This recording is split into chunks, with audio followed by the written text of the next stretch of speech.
vaccinated, and please follow all the prevention protocols. I am Amara Agugoesi. Thanks for sticking with us on this program.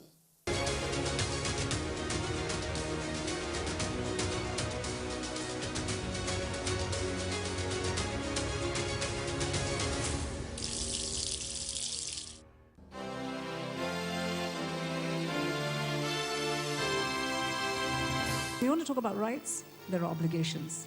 I'm not saying that this government is a saint, it's very far from it.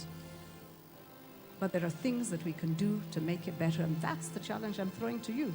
You don't want to build this nation? I don't know where else you want to go. If I had a choice, I'll come back. When I stand outside and I hear what you have to say about this country that I know that I can die for as one, then I'm really sad because you're young. You have education. You have tools. You have a huge future ahead of you. And you're condemning yourself before you started on that journey. So please don't do that. Please don't.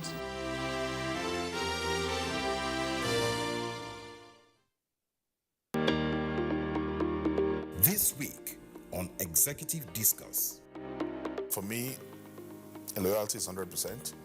There's no 99.9% loyalty. And loyalty is not only when things are going on smoothly. Loyalty to me means walking in when others are walking out.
Welcome to Abuja, the place that unites Nigeria.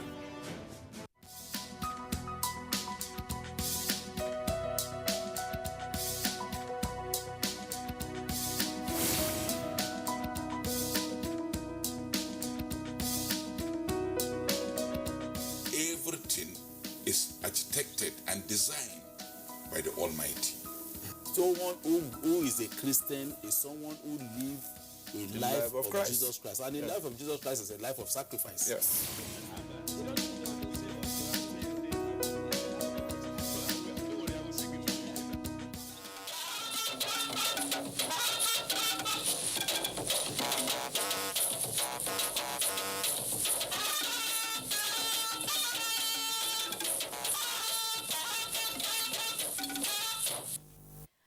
Good evening to you. Welcome to the news from NTA's Top Table. We have an hour and a half of news from Nigeria and Nigerians treated with the extra touch of fine detail. Tonight, a clear path to development. President Buhari launches National Development Plan. Senate passes 2022 budget. Still on the National Assembly, we have a focus on the gavel. Tonight, as we review the Senate and the House of Representatives in 2021. On health, federal government destroys expired COVID-19 vaccines. And in agriculture, rice to its highest height in Abuja, as Abuja hosts world's largest rice pyramid. As Southerners leave for home for the Christmas holidays, there is a governor who sent his good wishes to the parks and also paid for their transport too. Find out about these and more on our lineup tonight. You know, the taste of the pudding is in the eating. I am Fatima Umar, and this is News Extra. I welcome you. A new National Development Plan 2021 to 2025 has been formally launched and presented to the public. It replaces the Economic Recovery and Growth Plan 2017 to 2022, which assisted Nigeria to exit recession in 2017 and sustained modest growth in the economy until the global financial meltdown occasioned by COVID-19. President Muhammadu Buhari performed the ceremony before the meeting of the Federal Executive Council. State House correspondent Adamu Sambo reports.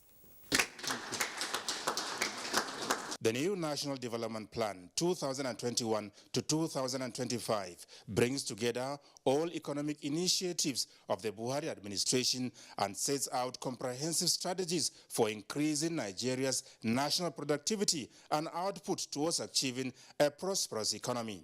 President Muhammadu Buhari did not speak at the launch, but as the Minister of Finance, Budget and National Planning, Zainab Ahmed explains lessons from the previous Vision 2020 and ERGP guided the development of the new National Development Plan.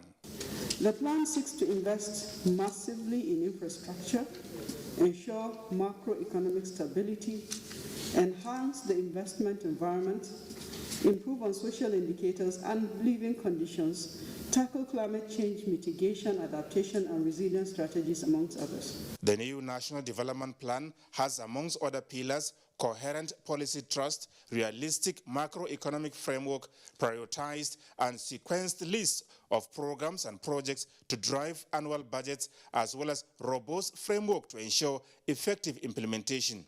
It is very important to note that the plan is a pointer to the type of Nigeria we all desire and encourage the use of science and technology and innovation to drive growth. I want to place on record that this plan is sufficiently comprehensive with the capacity to attain various regional and global agendas, including the AU Agenda 2063, the ECOWAS Integration Agenda 2050, and the Sustainable Development Goals 2030.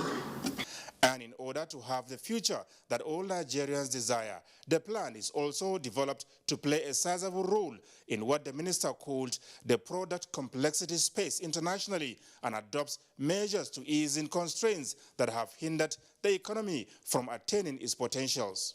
The plan provides for the implementation of major infrastructure and other development projects across the 6 geopolitical zones of the country and the opening up of opportunities in the rural areas to ensure balanced development and increase competitiveness. This government, more than any other, have taken deliberate, active steps to include all economic groups and support them more than has ever been done in order that they achieve their economic objectives, in order that the country's economy continue to provide for all and we witness more prosperity.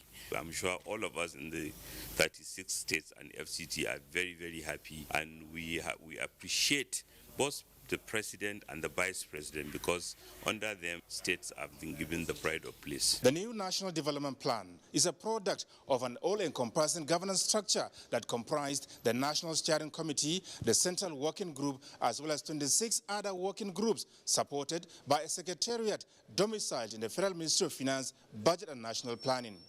From the State House, Adamu Sambu, NTA News. Meanwhile, a strong implementation, monitoring and evaluation frameworks have been approved by the Federal Executive Council towards ensuring that the new National Development Plan 2021 to 2025, with a size of about 350 trillion naira, achieves national objectives of a prosperous economy.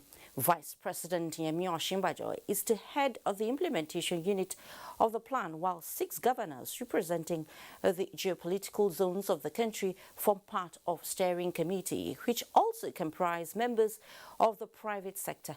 Minister of State for Budget and National Planning, Clement Agua, announced this to newsmen while giving further details on the new National Development Plan. State House correspondent Adam Sambo again reports on this and other approvals by the council members.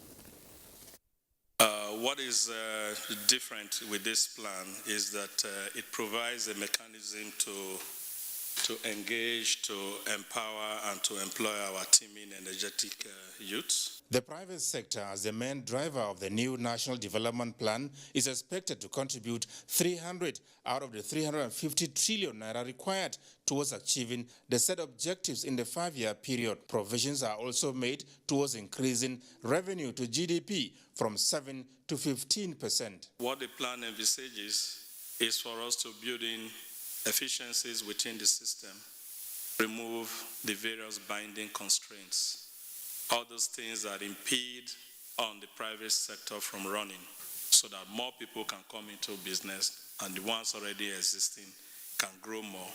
They will employ more people who will pay taxes, and these companies will grow and pay more taxes. And that way we increase our revenues. The plan, which comes in 3 volumes, takes sports as a truly paying business and looks at how to bring in different levels of infrastructure, including broadband technology and efficient power supply to the rural areas towards discouraging rural-urban migration. I am absolutely confident it will work. You know, we are very pragmatic with this plan that we've put together.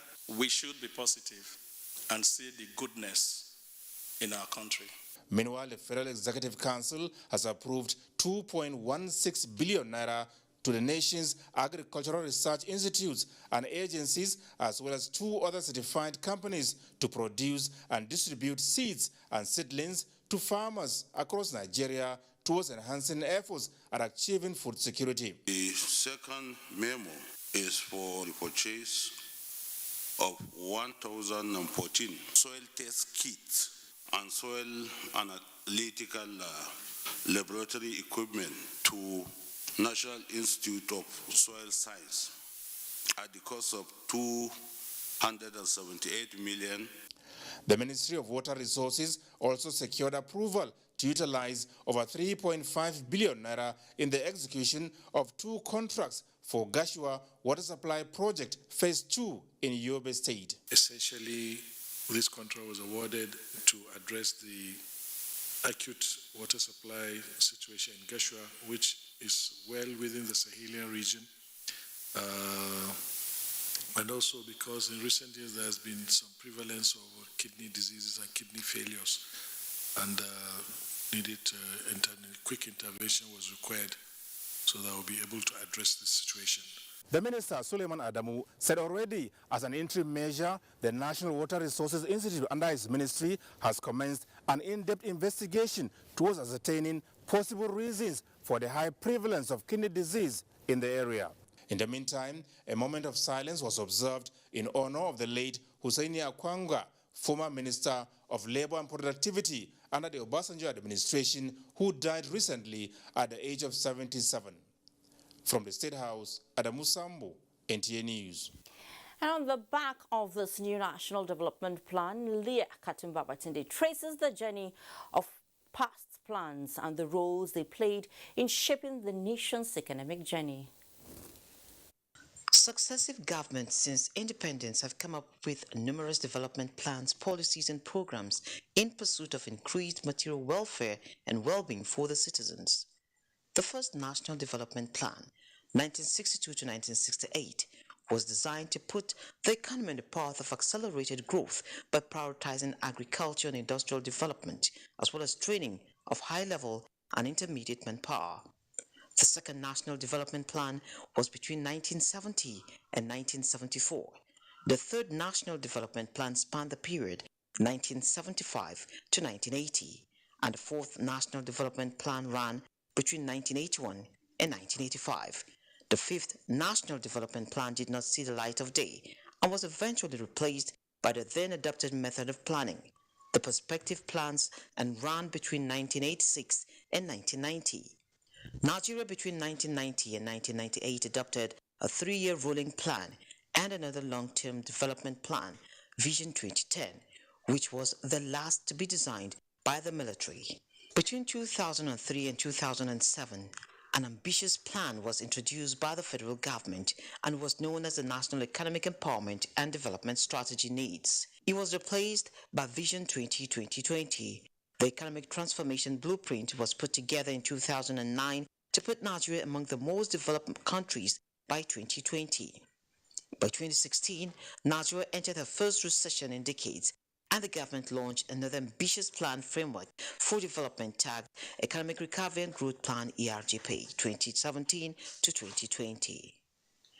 The new National Development Plan launched by President Muhammadu Buhari replaces the ERGP and seeks to bolster growth with greater support from the private sector. In Abuja, Leah Babatunde, NTA News.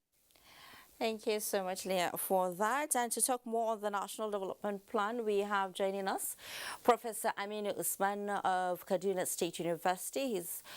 Professor Usman is joining us from our Kano studio. So, Professor, if you can hear me, it's good to have you on News Extra tonight. Good evening. Professor, we've watched the reports by Adamu Sambo and also that of Leah. So would you say the National Development Plan with an investment size of 340 trillion naira too ambitious? Would you say that? Yeah, for the structure, for the position of the economy, as you can say, it's ambitious, but it's not impossible. What is impossible is just what has no will to implement or to do. So yes, the amount is humongous, but I think the capacity of the nation to produce that is also equally strong. And if you look at it, the most over 70 or 8% of the money is expected to come from the private sector. And the private sector have a lot to benefit from Nigeria because of the size of the country, the size of the population, the structure and composition of the population, a population that is with a youth population of close to 100 million. I mean, over 40% of the population are within the youth category. So yes, in terms of volume, yes, you say it's a humongous goal. It's very huge and ambitious, but I think it's achievable. Okay, you've said it all. It's huge, but at the same time, it's achievable and it's possible. So coming from the ERGP and the previous plans, what do you see setting this new plan apart? Well, what set this new plan apart is that it's not going to be like what we used to have, just short-term plans. The ERGP was just maybe a 3-year plan, and that seek to take us out of the 2016 recession, which in a way it has actually helped in taking the country out of recession within the first 1 year of the entering the recession. So it actually helped. But then it was a short-term plan. I think this is the first time in over 30 years, although since 1984, that we are having really, okay, yes, we had a Vision 2020, but it was never implemented.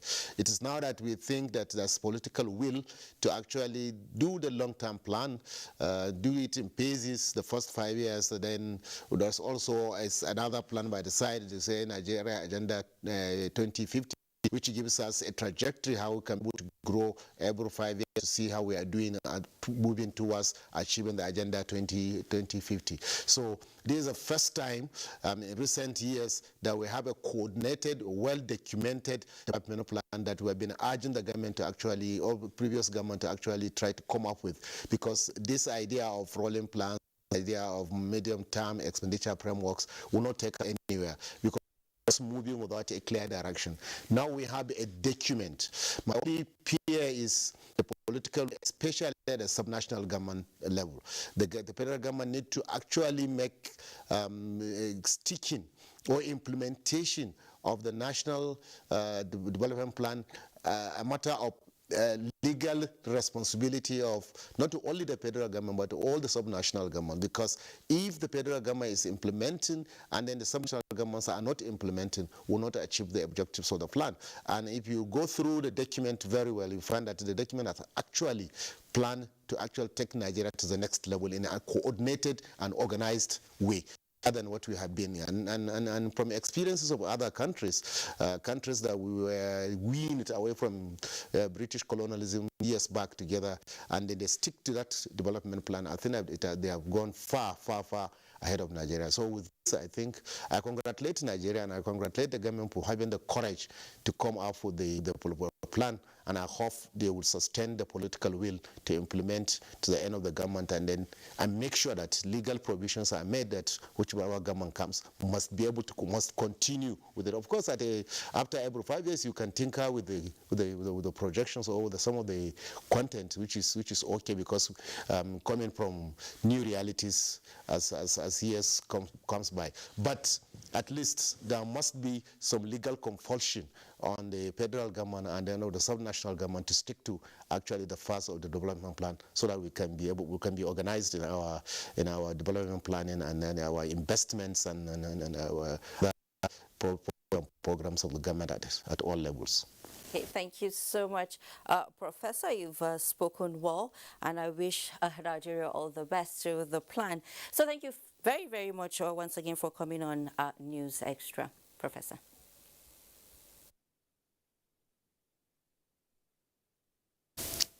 Has passed the 2022 budget of 17.1 trillion naira, an increment from the 16.3 presented by the Executive.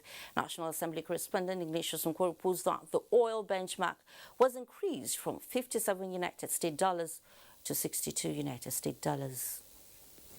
On the 7th of October 2021, President Muhammadu Buhari presented the 2022 budget of economic recovery and sustainability to the National Assembly.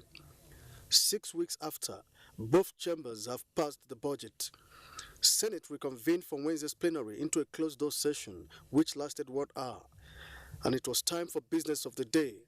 Chairman, Senate Committee on Appropriations, Jibrin Barau, presented the committee's report on the 2022 budget and provided explanations for the increase in deficit. The deficit was increased by 98 billion to include some other requests made by the civil arm of government to take care of some projects of national importance which were not provided in the submitted budget estimate and could not be covered by the increase in revenue.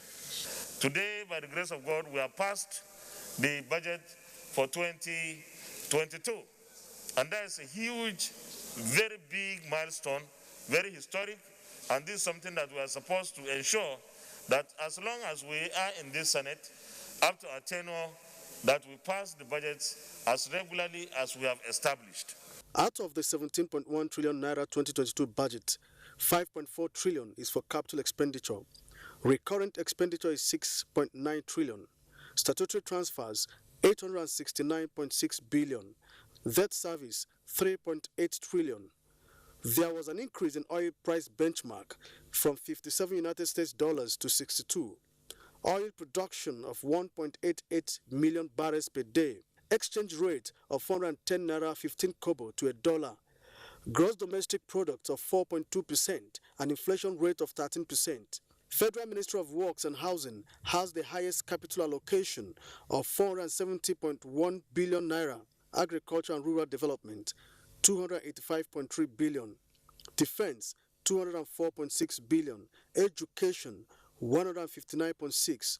Health, 130 billion. Transport, 93.6 billion. And Ministry of Information and Culture, 23.6 billion. I want to assure all Nigerians that we are here as an assembly because we have been elected to serve as members of the assembly, parliamentarians. Everything and anything we do we try to put Nigerians in the center of it. Senate also approved President Muhammadu Buhari's request for virement of 276.7 billion naira for funding critical infrastructure in the 2021 budget.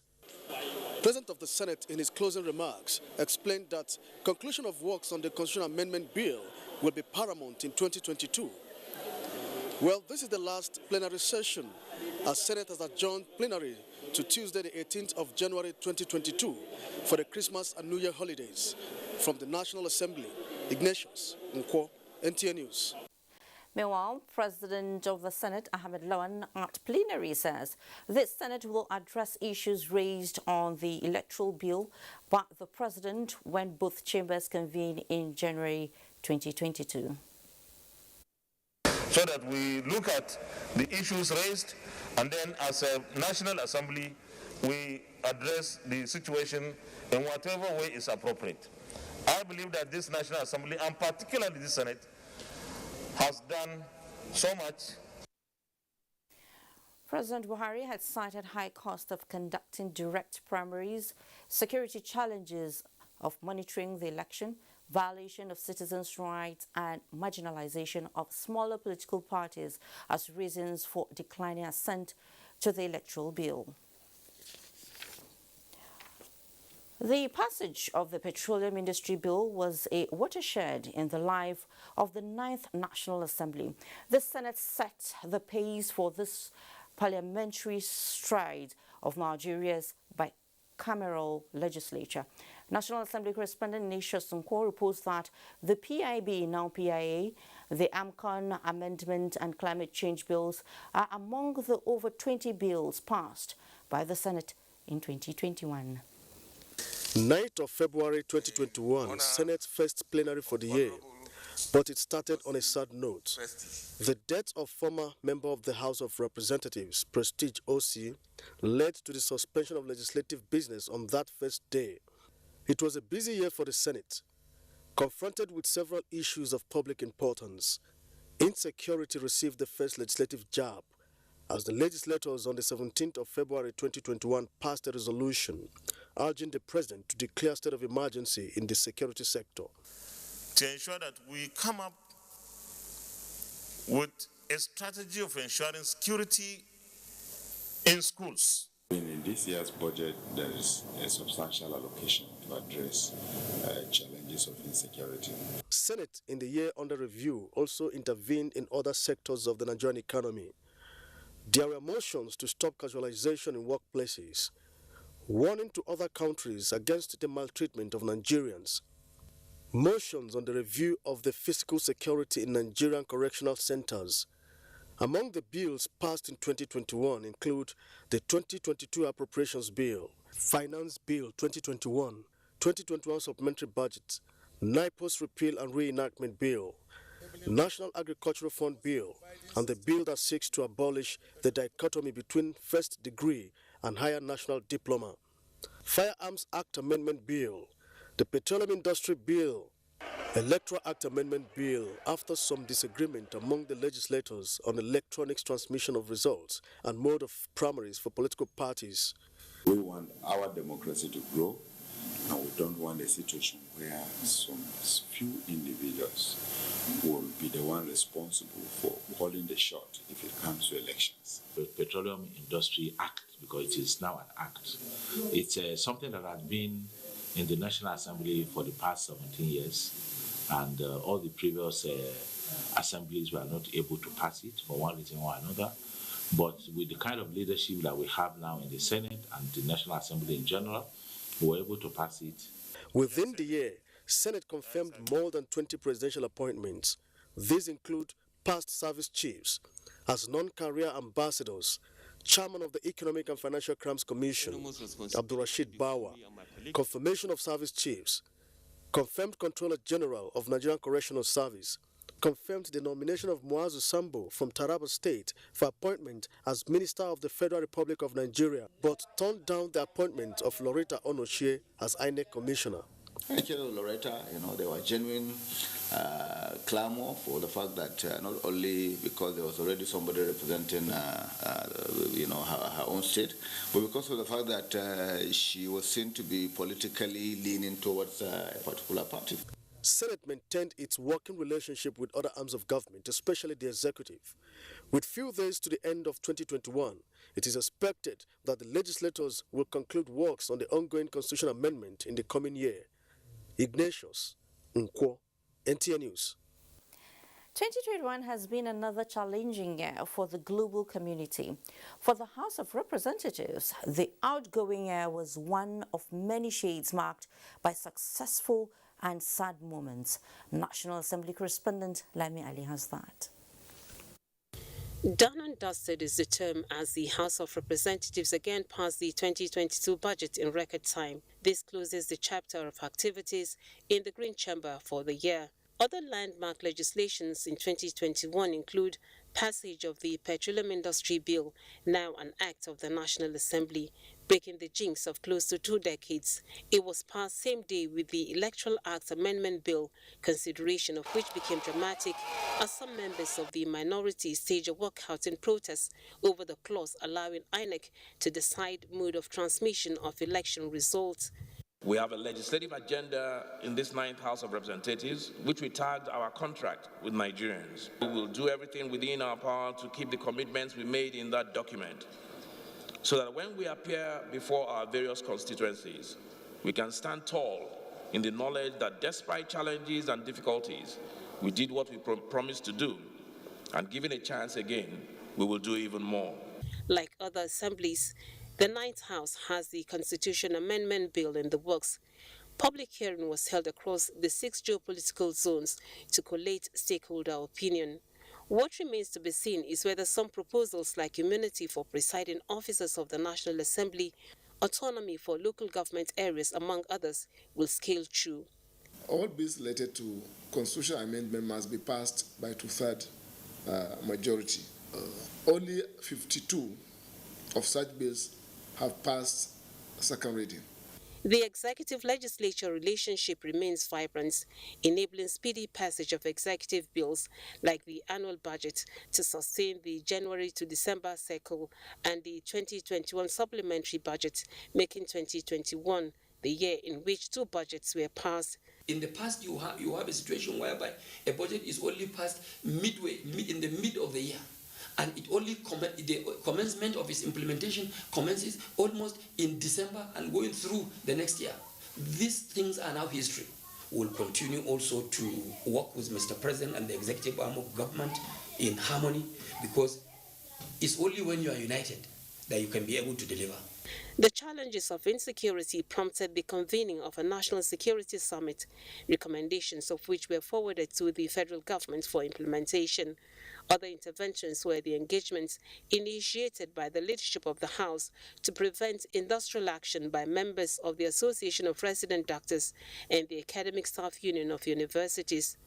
2021 will also go down as one in which the Green Chamber faced record number of deaths. 57 members died within the period under review. From the National Assembly, Lami Ali, NTN News. Thank you, Lami. Up ahead on News Extra, a demonstration of a federal government's commitment to safeguarding the health of the nation as expired COVID-19 vaccines got dispatched to the ashes of history. Stay tuned also to find out one state that has declared schools within its territory a no-go area for hooliganism and gangsterism. Plus, a move that would soon see women giving the menfolk a run for their money in some male-dominated fields. All these in our next segment. The Executive Governor of Borno State, Professor Babagana Umar Azulum, on behalf of the government and good people of Borno State, welcome Mr. President, Commander-in-Chief Muhammadu Buhari, GCFR, on a one-day special project commissioning visit to Borno State on Thursday, 23rd December 2021. During the homecoming, Mr. President will commission the Muhammadu Indimi Center for Distance Learning and an international conference center at the University of Maiduguri, constructed by the elder statesman and a philanthropist Alhaji Muhammadu Indimi. Also to be commissioned by Mr. President are 3 landmark projects executed by by Governor Babagana Umar Zulum's administration, which includes the first flyover with upper and lower lanes at the old custom roundabout, the 10-kilometer dual carriage Maiduguri Mona Road, and a new mega secondary school at Kushari, all in the state capital within 2 years. The people of Kanim Borno are always excited to welcome and host Mr. President. Welcome, Mr. President. Ushe Kinsheru, Marhaba. Announcer, Honorable Babakura Abajatu, Commissioner for Information and Chairman Publicity Subcommittee. Everybody knows the secret to good cooking is that special ingredient. The mothers know it, but does this new generation know it? Let's find out. Mothers, daughters, are you ready? Yeah! Let the cooking begin. Erisco tomato paste. Now we get home, now we get love, now we get children. We spice the world with a meal so great and so healthy. You know we've got your back. Oh, with Erisco, Rigico, Nagico. Ladies and gentlemen, food is ready. Food of love. Tomato paste.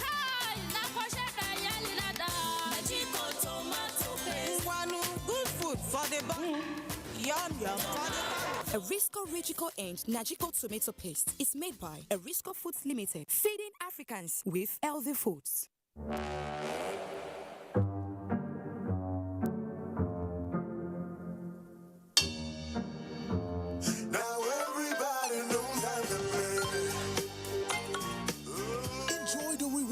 That sharing brings with the Airtel Family Plan.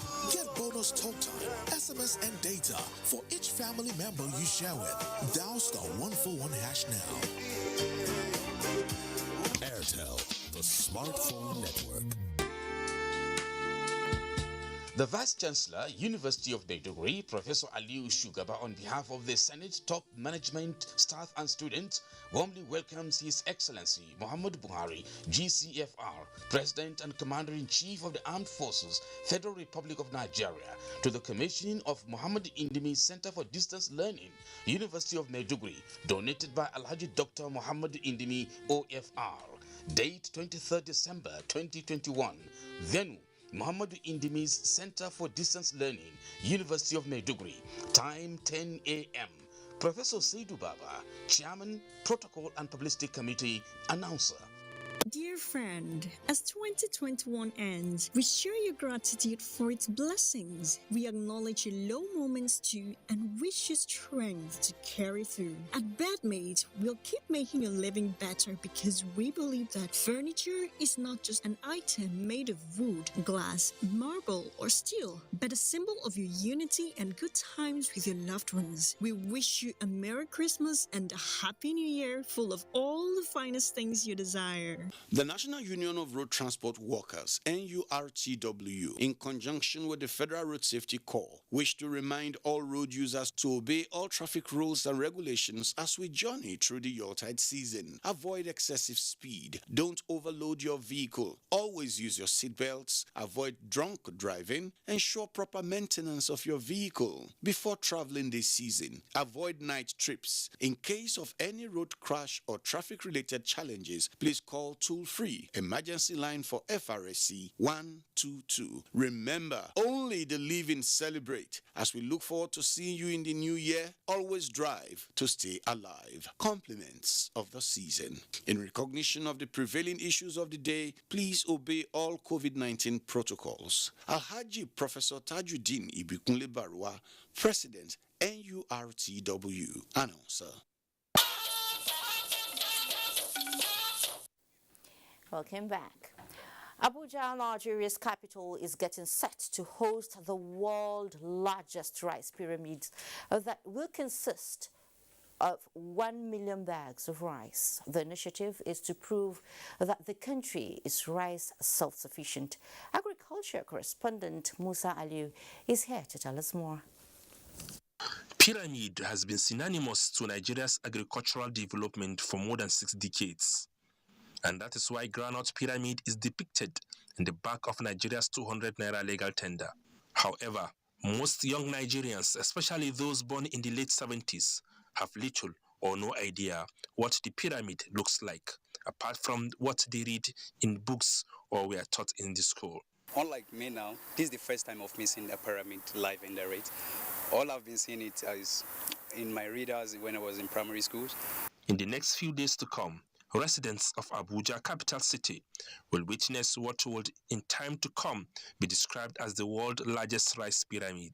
About 1 million bags of 100 kilograms of rice paddy will be used to construct 25 pyramids here in the Abuja Trade Fair complex. 4 out of the 25 have been completed as at the time of my visit to the site. 60-year-old Hamidu Meirago is the man behind this design of the pyramids. He told me in Hausa language that he contracted 60 laborers for the job. But this is mathematics in reality. This depicts the real definition of binomial expansion, binomial theorem. This is I can see division of Pascal triangle from the first layer to the umpteenth layer. There are so many people that have never seen this kind of a thing. This is their first time seeing this, so it's one of the big achievements for Nigeria. And the idea is to prove that despite the security challenges in the country, the Nigerian rice farmers are out to ensure that the country is self-sufficient in rice. The program is part of the loan recovery initiative of the Central Bank of Nigeria under the Anchor Borrowers Program. Musa Aliyu, NTA News. That's a sure good news. In only a few days of the Nembe Bazambiri oil spill, the operating company ITO Exploration and Production successfully contained the leak with supervision from the Federal Ministry of Environment. This is in addition to other interventions, including the recovery of majority of the spilled content from the environment. Onenge Fineface reports. From 5th November 2021, when the spill was reported, the operating company, ITO Eastern Exploration and Production, activated its response mechanism with support from the National Oil Spill Detection and Response Agency, NOSDRA. Wild well control experts moved to the spill site to arrest the source of leak and secure the well. The operator also mobilized other containment resources like spill booms to localize impact on the environment. With these deployments of experts and resources, ITO successfully stopped the spill from the well head. The Esba 1 well was last known to be producing 700 barrels per day of hydrocarbon fluid and would have spilled an estimated volume of 16,000 barrels of hydrocarbon fluid to the environment before containment by the experts. Wellheads are equipment that are put in place to ensure that there are no spills, except in instances of vandalism, as we suspect in this case. Principally, the cost is to the federal government of Nigeria, because a lot of resources have been wasted here, and then even the cost of deploying these outfits here, this machinery and equipment here and personnel, to contain this unfortunate incident, to ensure that there are no casualties. Minister of State Environment Sharon Ikazo, after an inspection visit to the spill site, commended the timely response of ITO E&P and NOSDRA, which prevented an escalation of damage to the environment. I'm impressed by the level of response because NOSDRA, an agency under my ministry, had been briefing me from day one, and they had been on ground. Going forward, what we should work on is to prevent such from ever happening or being a recurrence in the Niger Delta. But I have hope now that I am physically here on ground, because on our way here, the amount of mangrove vegetation I saw that is still thriving. It's very encouraging. Whatever was lost to the environment is certainly less than what was recovered. And the reason is simple. There were booms already put in place. So far, close to 16,000 free-phase oil has been recovered from the localized spill site, while NOSDRA and the operator ITO E&P are preparing to execute the remediation phase, which will offtake leftover hydrocarbon in the affected area. Onengiye Fineface, NTA News. And from environment, let's talk health. Over 1 million expired doses of AstraZeneca COVID-19 vaccine have been destroyed by the National Primary Healthcare Development Agency and National Agency for Food, Drug Administration and Control (NAFDAC) in Abuja. The federal government says the step is taken to demonstrate commitment to ensuring that only safe vaccines are administered on Nigerian citizens. Oleshaye Adiabo has the details. These vaccines received as donation in October and expired in November was blamed on a short shelf life.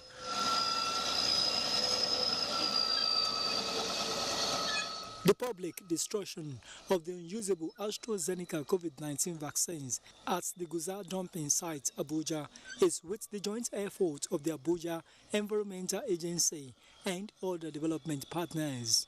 For Dr. Faiza Shuaib, Executive Director of the National Primary Healthcare Development Agency, the exercise followed due consultations with the intent to showcase the level of transparency in Nigeria's vaccination program.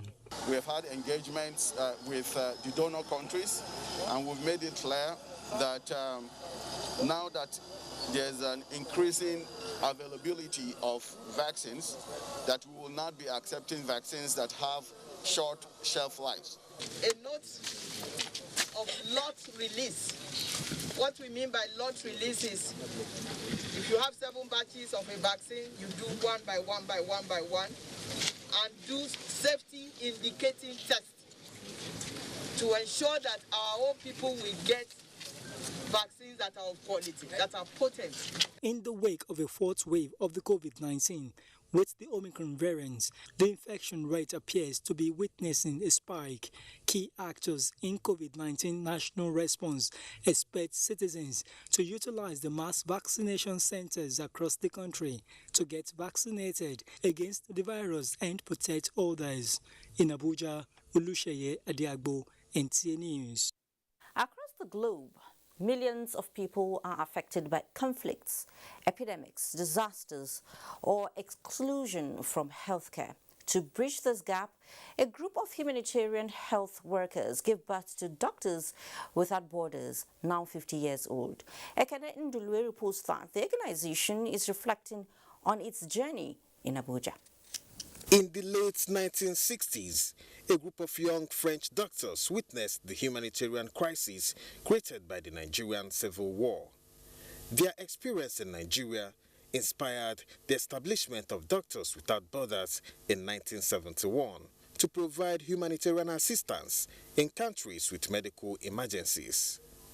The organization currently has intervention programs in 9 states in Nigeria where conflicts and diseases have wreaked havoc on the local populations. These interventions are often in primary, pediatric, and maternal health care, looking out for displaced persons as well as victims of sexual-based violence. There are crises that people go through, especially in the context of conflict, the context of natural disasters, the context of disease outbreaks, and we perceive it as our duty to provide health care to people in distress in these situations. A photo exhibition commemorating this anniversary vividly captures the hope on the faces of patients and the resilience of the health workers. They don't know where to go, but if they come to us, we treat them free, they go out, they always appreciate it. Insecurity that sometimes prevents us from reaching everywhere where we would like to help people. Doctors Without Borders now has more than 45,000 humanitarian workers in 70 countries of the world. Ekene Ntalive, NTA News. Congratulations to them as they celebrate 50. Against the backdrop of rising cases of students attacking one another, assaulting their teachers, and other unruly and violent behaviors among students of public schools in Ogun State, the state government says any student caught for hooliganism and criminal breach of public peace will be arrested and prosecuted if found culpable. The state government also sent strong warning to those engaging in secret cult activities to desist or be dealt with. Yemi Dalemo reports. Since Ogun State has witnessed cases of school indiscipline such as hooliganism and gangsterism, this outbreak of aggressiveness among peers, violence within teacher-student relationship has become a source of worry to teachers, parents, school authorities, government and the society at large. The same class of people called student learners, they now have the gut, the strength, the audacity, the courage to attack. And then do you know why this is happening? Because we have all neglected discipline. Two Ogun State government reported cases of hoodlums invading schools to injure teachers, alleged molestation of innocent citizens after school hours, unruly behavior and assault on the divisional police officer by some students in the state are not only worrisome but call for urgent interventions. We have held stakeholders engagement. We have met with zonal education officers in all the 20 local governments in Ogun State to map out how to curb this unfortunate incidents. We have also engaged the teachers' unions, NUT, ASUS. We have also gone ahead to engage the security agencies. On the rising cases of secret cult activities in the state, Ogun State Police Command says it has declared total war on cultism as some members of cult gangs terrorizing the state have been arrested and will soon be charged to court as soon as police conclude their investigations. A massive race of criminal idols is ongoing, whereby a number of arrests have been made. We are not going to relent on this. We will continue to take the battle to these criminal elements wherever they might be hibernating. Stakeholders suggest constant interaction with students by the police, the school authorities, government officials and parents on good conduct to stem the tide of hooliganism and gangsterism and other social vices in schools to evolve a better society. In Abuja, Yemi Dalemo, NT News. Nigeria is about to witness an upsurge of female motor mechanics, information and communication technology workers and technicians as the National Center for Women Development graduates another batch of female technicians in the 36 states, including the FCT. They were not only trained but empowered to compete favorably with their male counterparts. Momso Demendati reports. Practical ICT sessions, rudiments, onboard diagnostic, engineering and mechatronics, among several others, were the training sessions undertaken by these women from the 36 states of the Federation. Learning this skill will help us financially and even our family, and you can still help people around you. It's a privilege for me and for the women all there outside there. Thank you to our mother and to our father, President Muhammad Baba Buhari. Today, they are graduating as certified female artisans in various skills including design and development, artificial intelligence, cars engine architecture, among others. All the mechatronic devices that we find around us, what we did was to expose the female participants to this technology, break it down for them so that they understand how things work and they can create similar devices. For the National Center for Women Development, there is no relenting in bridging the gender gap through innovation, creativity, and entrepreneurship with a view to achieving the SDGs goal. The training program was designed to enhance the skills of young females in science, technology, engineering, and mathematics through ICT and mechatronics program so that they can become enterprising, productive, and self-reliant. This is part of President Muhammad Buhari's vision to lift 100 million Nigerians out of poverty in 10 years. Now fully equipped with skills, tools, and startup funds, it's time to take the bull by the horn and encroach the men's world. In Abuja, Momso Damien, NT News.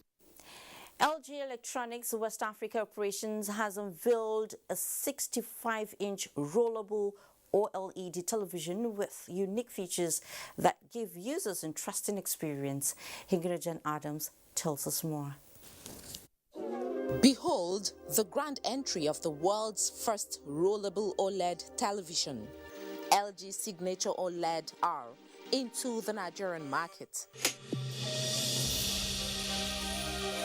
Management of LG Electronics West Africa operations says each of the TV sets is custom built to order, meticulously assembled and finished with high-quality craftsmanship by LG's most experienced production professionals. The 65-inch flexible OLED display features self-lighting pixel technology, which boosts a user's dimming control to produce supreme picture quality. When it rolls out with the full view, you can see everything. You could watch your movies. From the full view, you have the line view. The line view is like about a quarter of the screen shows. And also you have the zero view. That means it's totally short, and then you just want to listen to sound. All you need to do is just to download AI ThinQ application on your phone. So this helps you to get connected to all LG devices in the house. So you don't need to walk up to any device to control it, but you have to control on your screen. For further inquiries, the management says customers can visit the company's website. The rollable OLED TV also comes with 120Hz 4K OLED display, 3840 by 2160 resolution, and these innovations give users a new experience. I'm just simply amazed at the technology. The fact that it is rollable, there will be economy of space. The unveiling of the rollable LG Signature OLED R also featured display of other LG Signature products as well as appliances. In Lagos, Hinginu John, NTA News. The identity harmonization policy of government means that the national identity number NIN is requested at every turn, thereby unduly exposing the holder to identity theft and other risks. Well, all that is about to change as the federal government approves NIN tokenization to protect the NIN and other data linked to it. Victor Azu will tell us all about it. The National Identity Number, NIN, has become very important in recent years as it is linked to other personal data. With this improved relevance comes significant risk, as the NIN is required for renewal of international passports, driver's license, and more importantly, bank transactions. The NIN tokenization recently approved by the federal government is to ensure that identity holders take back control of their personal data by generating tokens in place of NIN from the NIMC mobile application or via USSD on a smartphone. The tokenization solution is customized to provide data privacy and protection of personal identifiable information and to protect the sanctity and sensitivity of the NIN issued by NIMC to registered individuals. The development appears to benefit several sectors as stakeholders at the Sensitization Forum open up on how tokenization will make their jobs easier. We have people who are fugitives. We must track them. And the only way we will track is through tokenization, through identity management. At the point of complaint, at the point of gathering intelligence, at the point of investigation, at the point of prosecuting, it is very important that you have the identity of that person well established. Apart from ensuring NIN security, the mobile app also provides a platform to print the NIN slip and keep an eye on modifications to the holder's NIN profile. In Abuja, Victor Azu, NTA News. Time for another breather. We'll be right back.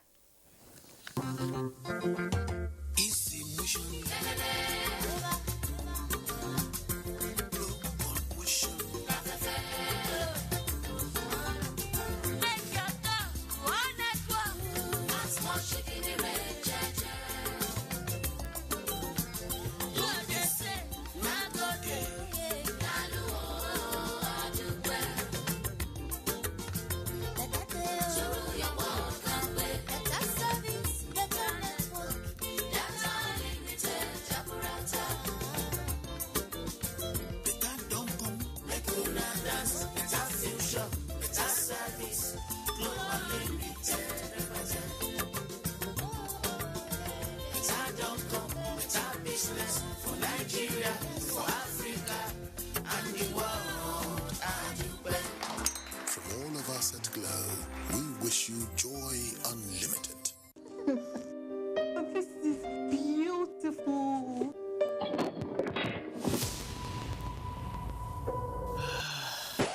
Quality is vital. Quality is Vitafoam. Hello, honey. Hey, baby. Wow. Those guys are good in bed. What? Yes, we're good in bed. Hurry now to any Vitafoam accredited dealer nationwide or visit us online on www.vitafoamng.com to place your order today. Vitafoam, the fine art of living. Introducing an all-time mega offer. Get over 50% discount in the Airtel Home Broadband mega offer. Buy a router for just 10,000 naira and get up to 240 gigabyte or a MiFi for 5,000 naira.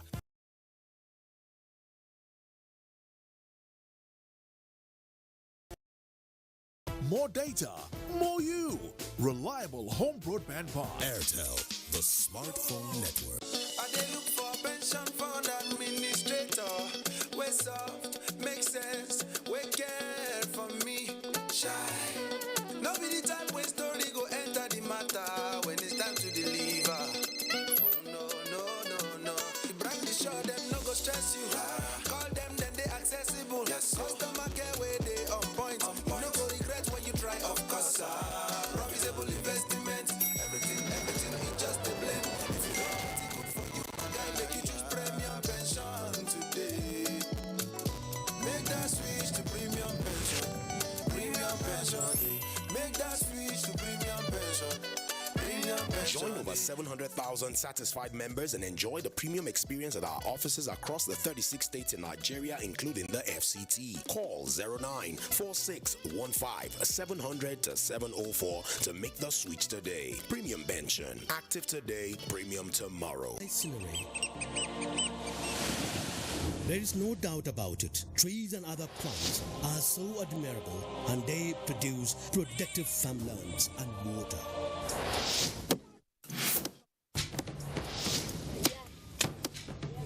Imagine this colossal damage. No lands, lakes are gone. Houses wash away. Migration is imminent. All this as a result of desertification.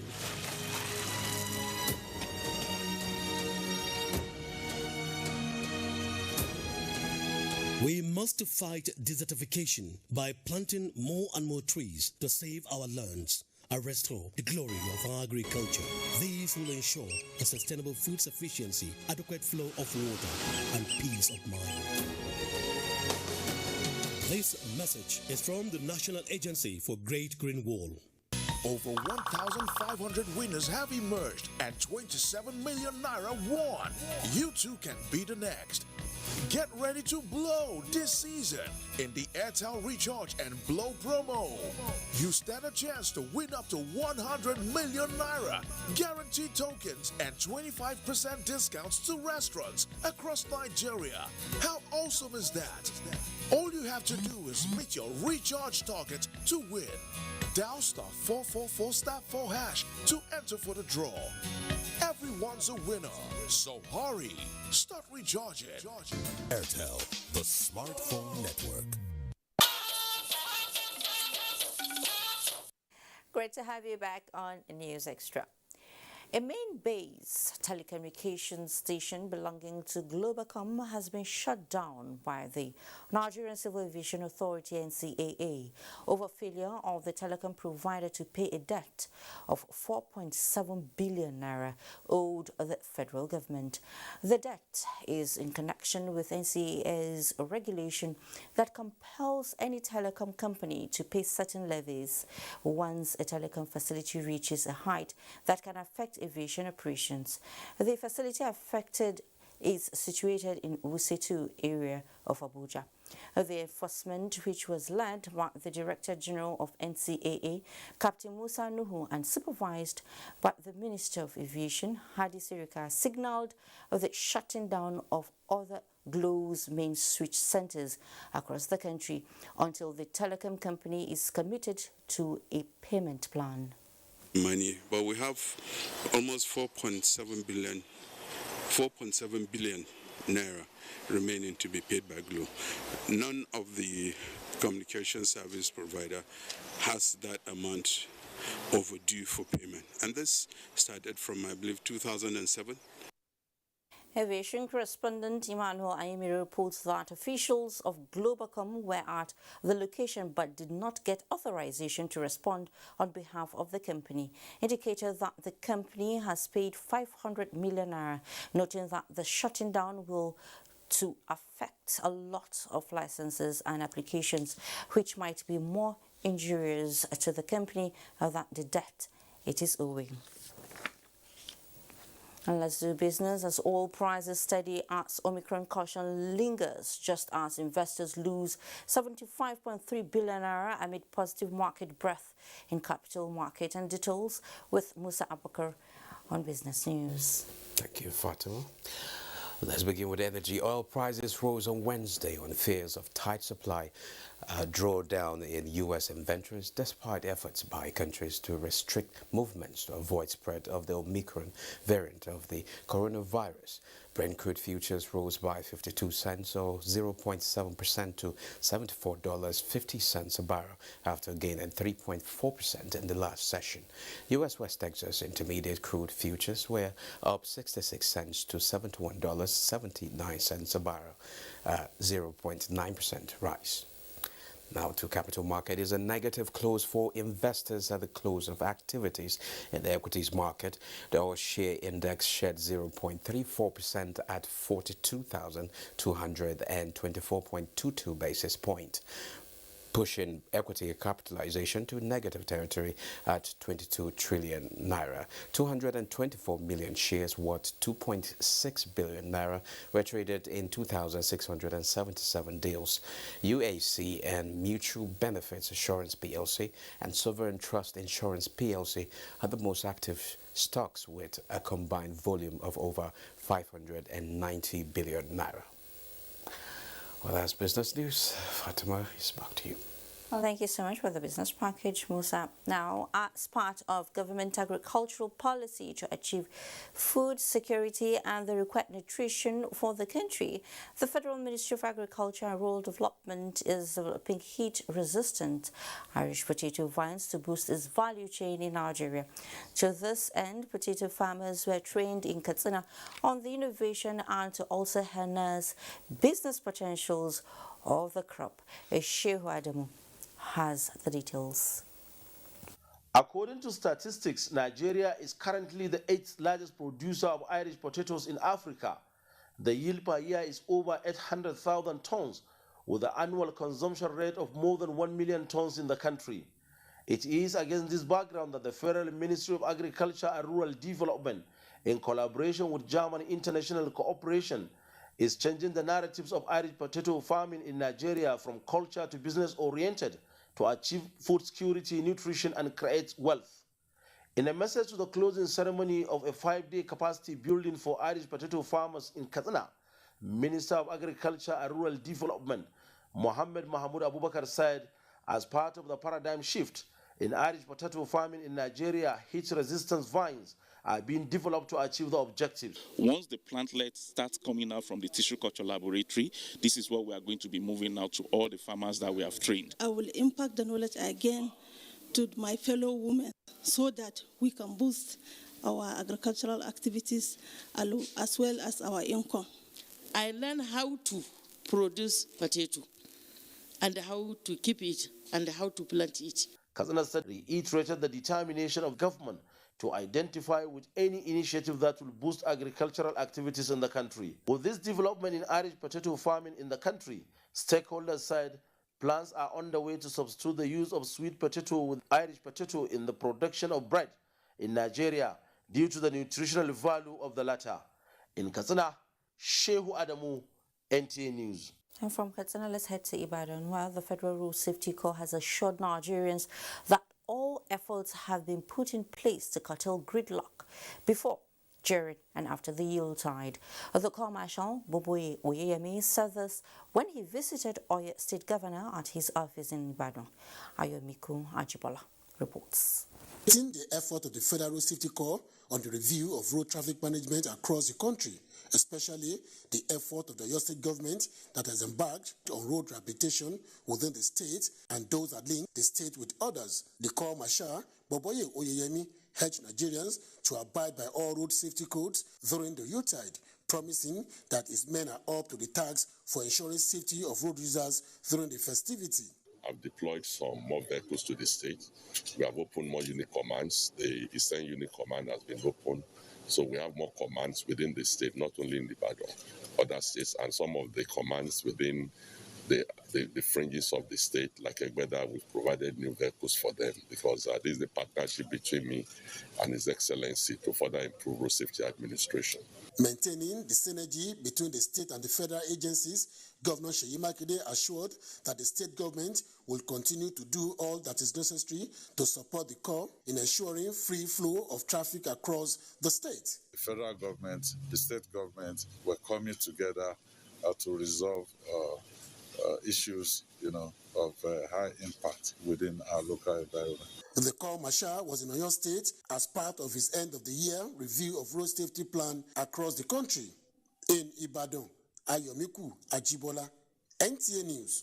In another story, the National Emergency Management Agency, NEMA, and the Federal Road Safety Corps, FRSC, Lagos State, are intensifying campaign on safety on the roads, especially this season when road traffic is usually on the increase. Monitoring exercise has kicked off along Lagos-Ibadan Expressway with the aim of ensuring that road users comply with traffic regulations. Diana Ajali reports. Otedola Bridge, a popular bridge located outward and inward of Lagos State, has over the years recorded several road crashes, with many deaths and leaving majority of victims with unforgettable injuries. And this is where both agencies concerned about safety have decided to kick off this year's monitoring exercise, which also covered the Arepo and Kara bridges. Acting State Coordinator, NEMA, Ibrahim Farinloye says the exercise is a strategic way to ensure free flow of traffic, as well as strengthening relationship between the agency and the Corps for enhanced performance. We need to monitor the traffic movements and immediately provide solutions if there are issues along the highways. On the side of the Federal Road Safety Corps, it is a welcomed development, working alongside a sister agency with similar interest of saving lives in performing these core mandates. There are also traffic-prone areas that all our men have been deployed all over Lagos State to ensure that there are free traffic flow throughout the entire program. The agencies believe that frequent awareness campaign and proper monitoring of road users will go a long way in reducing road crashes and related fatalities. In Lagos, Diana Ajale, NTA News. The former Senate President Yochia Ayu has extolled the leadership style of Governor Nyesom Wike in the area of infrastructural development. More importantly, the extension of development to the hinterland of the state. The former Senate President made the remark at the flag of the Oyibo Okoloma Road in Oyibo local government area of the state. Ogedi Nwikwere reports. Before now, the belief in Oyibo local government area is that there is no government presence in the area, especially with the age-long decay in road infrastructure, as virtually every road in the local government area is in a deplorable state. But that will soon be a thing of the past. With the flag off of the Oyibo Okoloma Road, a major access road to the local government area and the neighboring states of Akwa Ibom and Cross River State, the locals and business operators in the area are excited as the many years of sufferings is coming to an end, particularly their businesses which have been affected as a result. The national chairman of the People's Democratic Party, Senator Iyocha Ayu, lauded Governor Wike for the extension of developmental projects to the hinterlands of the state.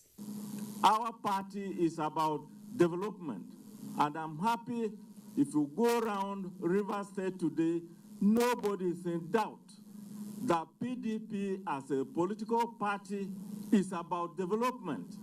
Governor Wike says the construction of the Oyibo-Okoloma Road is one of his promises to the people of the area. And we have mobilized the company 40%.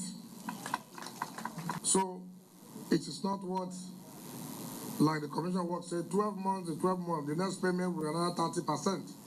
And then by the time they get to 80%, we'll pay another 30%. And we are done. On completion, the Oyibo-Okoloma Road will be 19.4 kilometers long and 10.3 meters wide, as well as drains. Oyibo Ogedinyekwere, NTA News.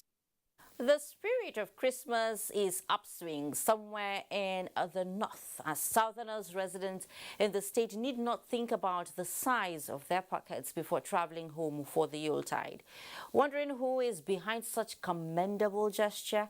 Then hang in there for answers as we bring you some stories around crime and security that would definitely catch your interest right after the next break that beckons. Toothpaste give you complete fresh protection.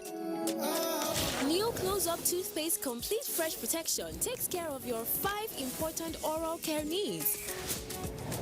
It gives you strong teeth, prevents tooth holes, cleans deeply, fights bacteria, and gives you fresh breath. Complete fresh protection from Close-Up.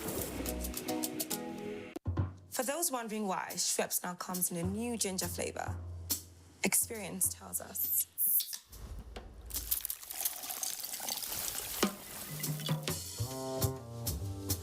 The boldest flavors have the most character. Introducing new Schweppes Ginger, a new flavor made with over 200 years of experience.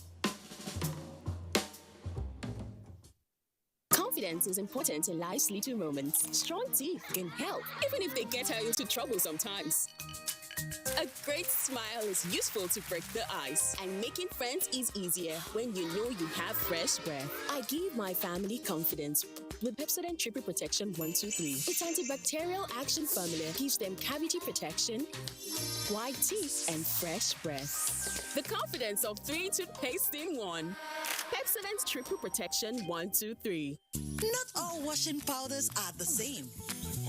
Sunlight adds bursts of freshness to cleaning power to give you Sunlight 2-in-1 for sensational cleaning and freshness that lasts. Sunlight 2-in-1 sensational cleaning with burst after burst of freshness. Introducing Sunlight with luxurious oud fragrance.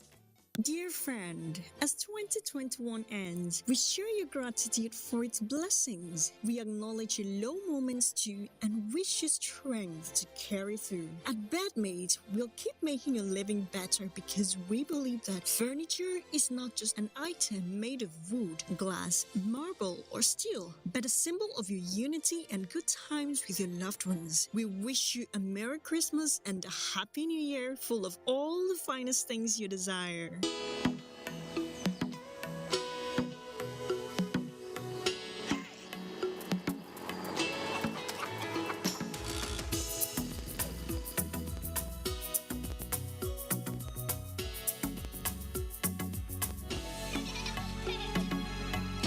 Introducing the one gift for all this festive, GoTV Super. Enjoy more channels, more variety, more entertainment on GoTV Super.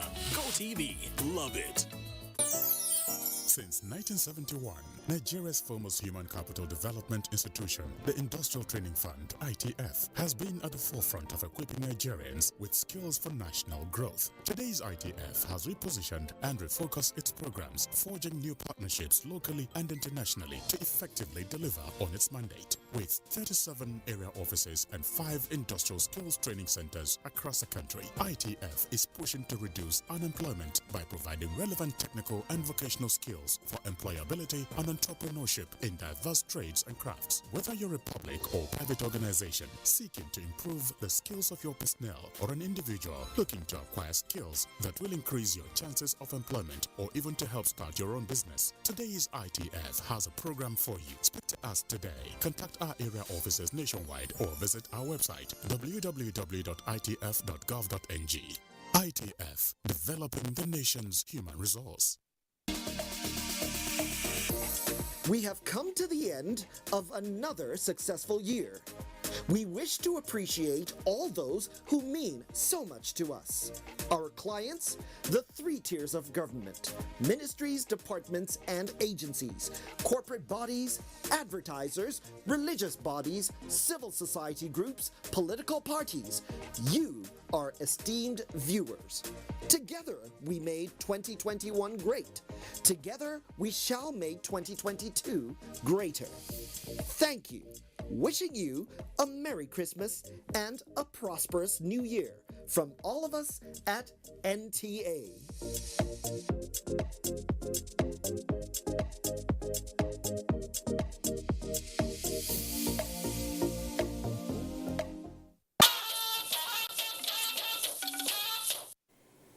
Thanks for staying. Nigerians moving down south from Maiduguri for the Yuletide have been offered free transportation by Borno State government. The journey planned to be conducted in 3 batches for those wishing to travel for the celebration has already commenced and will hopefully end on Friday. Mohammed Ibrahim reports. It is almost a tradition for many Nigerians across the globe to travel back to their respective hometowns for Christmas celebration with their loved ones. To the surprise of hundreds of Nigerians residing in Maiduguri traveling to their communities in the east, south and western parts of the country, Borno State Governor Professor Babagana Umar Zulum settled their transportation fares. The governor has done it again, he has done it before and he's repeating it again. We are praying that God will continue to protect him and guide him. What he has done now has relaxed some minds. I'll miss Maiduguri for a while.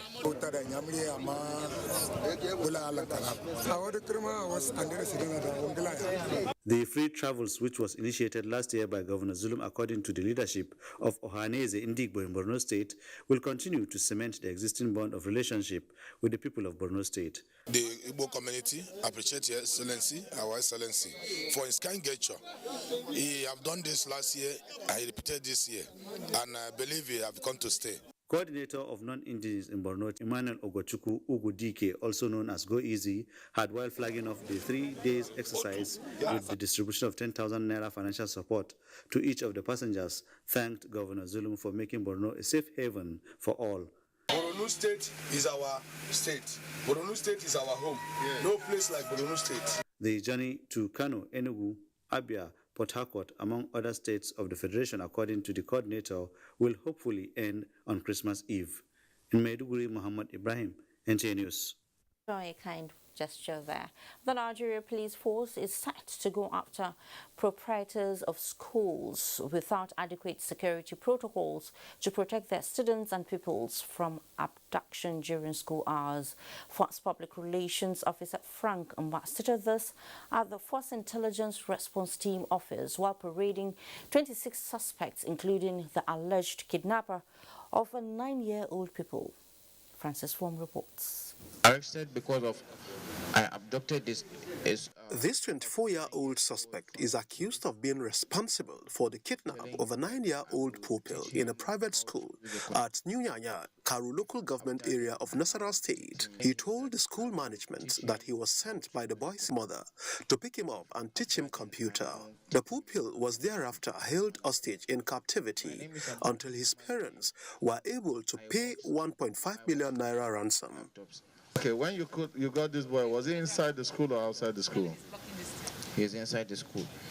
Next time this kind of incident happen in any school, we will not just end in arresting the suspects. We will go after the proprietors of the school. Next is a case of 29-year-old suspect who allegedly impersonated as a medical doctor and moved from state to state, obtaining goods under false pretense and making payments with fake bank alerts. How old, how educated are you? I dropped at 200 level at Abuja University. While these 5 suspects are alleged to be facilitators of kidnapping and banditry, working with the notorious bandits in Kaduna State to make purchases and arrange sex workers, and this notorious gang consisting of 8 male suspects allegedly specialize in attacking filling stations and ATM machines in Port Harcourt. The police assures Nigerians that all suspects will have a date in court at the end of investigations. Franks is from NTA News. Let's take our last break for the night and then bring you stories from the sporting arena in just a moment. Femi Martins, just look at this.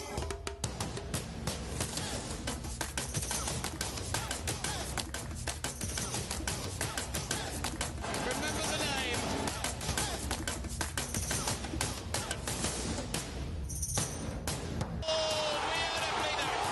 That is a wonderful goal. The African Cup of Nations starts on the 9th of January 2022 on NTA. Powered by Afrosport. For sponsorship and advertisements, contact us on 090-9890-6913 or 090-3513-2838. Me and you, let's get to Ghana. Hey! Right,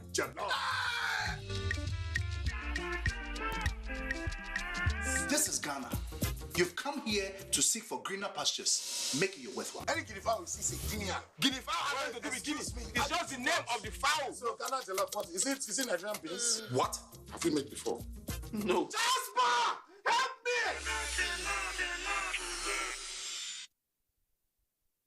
The 2022 Armed Forces Remembrance Day celebration is here again. The Nigeria Armed Forces work tirelessly day and night to give us peace to go about our businesses. Some have paid the supreme price. Should we forget the families and loved ones they left behind? No. I am therefore privileged to honor these veterans who devoted most of their lives, active lives, to securing the nation and the world at large. So, let's support the Nigerian Armed Forces and their families, corporate organizations, government agencies, parastatals, and individuals. Let's show our love and support for our armed forces. They are our heroes. Buy the Armed Forces Remembrance Emblem and donate into the Armed Forces Remembrance Emblem Appeal account. We love you, and your labor and sacrifice will not be in vain for spilling your blood for us to live.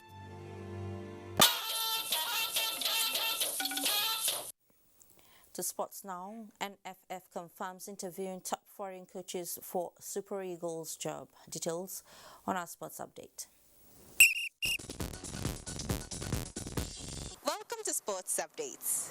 Now, after the success of the Presidential Cup at this edifice, the story everybody has been expecting to hear is finally coming to limelight, as the Super Eagles will now open camp in Abuja by training on this football pitch for the 2022 AFCON taking place in Cameroon. Federal Ministry of Youth and Sports Development and the Federal Capital Territory are collaborating to provide conducive environment for the team while in Abuja. In the meantime, NFF President Amaju Pinnick has confirmed that 3 top foreign coaches have been interviewed for the national team job. They are Jose Mourinho, Jose Pesero, and Ladin Kristajic.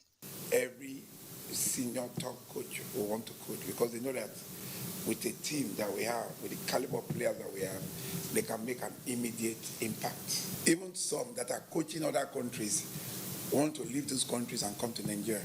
Still on football, CAF President Patrice Motsepe has insisted that 2022 AFCON will start on the 9th of January next year, despite concerns over COVID-19, potential player withdrawal, and readiness of the host country, Cameroon. The CAF boss said countermeasures will be put in place against the pandemic and that Africa will not succumb to blackmailers. This is the generation where Africans must believe in Africans. we can host a football competition that's as good as you can see in Europe and in the world. In volleyball, two teams, Kano Pillars and NSCDC, have picked tickets to represent Nigeria in continental championships. Kano Pillars emerged men's champion of the 2021 Volleyball League, while NSCDC won the women's category. We dominated Nigeria for 17 years. We have dominated Africa for 5 years. So it's a renaissance. We are rejuvenating volleyball in Kano.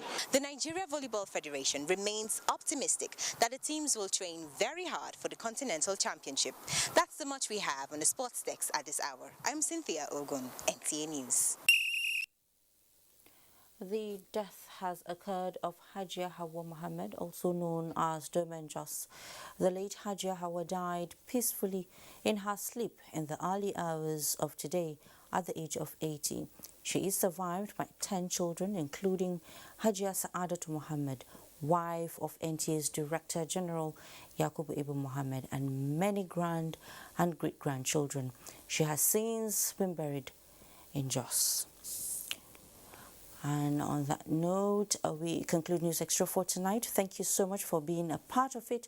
But before I go, here's a reminder that rape is evil. So connect with the NTA and stand against rape and rapists. I am Fatima Mabuba. Enjoy the rest of your night.